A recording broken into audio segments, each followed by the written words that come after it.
টলিউডে একের পর এক বিপর্যয়। পরিচালক প্রভাত রায়, বর্ষীয়ান অভিনেতা মনোজ মিত্রের পর এবার হাসপাতালে ভর্তি টলিউডের আর এক বর্ষীয়ান অভিনেতা পার্থসারথী দেব। দিন দুয়েক আগেই তার অসুস্থতার কথা প্রকাশ্যে আসে। ৯০-এর দশকের বাংলা ছবিতে চুটিয়ে কাজ করেছেন তিনি। যে কোনো চরিত্রে তার অভিনয়ে বারবারই মুগ্ধ হয়েছে বঙ্গবাসী।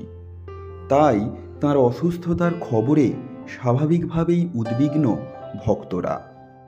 সংকটজনক অবস্থায় হাসপাতালে ভর্তি তিনি।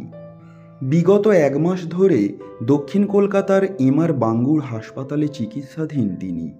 তাঁর শারীরিক অবস্থার অবনতির কারণে তাঁকে রাখা হয়েছে ভেন্টিলেশনে। অভিনেতার এক ঘনিষ্ঠ বন্ধুর কথায় তিনি সিওপিডির সমস্যায় ভুগছেন। ফুসফুসেও সংক্রমণ রয়েছে, এমনকি তার নিউমোনিয়াও ধরা পড়েছে। ফলে এখনও খানিকটা অসুস্থ অভিনেতা। কাকাবাবু হেরে গেলেন, লাঠি, প্রেম আমার সহ একাধিক জনপ্রিয় বাংলা ছবিতে অভিনয় করেছেন পার্থসারথী। ছোট পর্দার জন্য সত্যজিতের গপ্প সিরিজেও অভিনয় করেছেন তিনি। গত বছর বগলা মামা যুগ যুগ জিও ও রক্তবীজ ছবিতে দেখা গিয়েছে তাঁকে। সম্প্রতি স্ত্রীর সঙ্গে বিচ্ছেদ হয়েছে তার পর থেকে একাই থাকেন।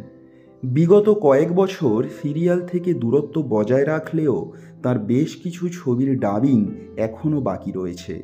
আপাতত অভিনেতার সুস্থ হয়ে বাড়ি ফেরার অপেক্ষায় রয়েছে টলিপাড়া।